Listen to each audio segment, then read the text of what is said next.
विंचूर या ठिकाणी रहदारी असलेल्या रस्त्यावर मारवाडी पेठ, त्याचबरोबर बाजार गल्ली, कर्मवीर भाऊराव पाटील विद्यालयालगतच रोड, ग्रामपालिकेजवळ आणि श्रीराम चौक या रस्त्यावरील मोटरसायकलच्या आणि 4 चाकीच्या अतिक्रमणामध्ये कायम वाढ होत आहे.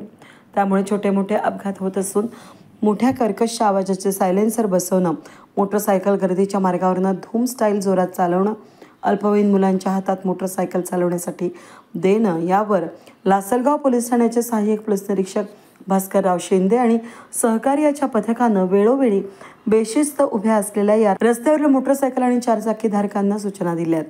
त्याचबरोबर मोटरसायकलच्या टायरमधील हवा सोडून त्यांना जाणीव करून दिली तरी वाहनधारक या गोष्टी विसरून पुन्हा नव्याने रस्त्यावर आपली वाहनं आडवी तिडवी उभी करतातच. म्हणून सहाय्यक पोलीस निरीक्षक भास्करराव शिंदे यांनी वाहनधारकांना अशी सूचना केली आहे की यापुढे कोणतंही वाहन रस्त्यावर बेशिस्तपणे उभं असल्यास दिसलं तर अशा वाहन चालकांना दंडात्मक कारवाई करून वाहनाचे कागदपत्र, वाहन चालवण्याचा परवाना या तपासण्यात येणार आहेत. वेद न्यूजसाठी प्रतिनिधी सुनील क्षीरसागर, विंचूर.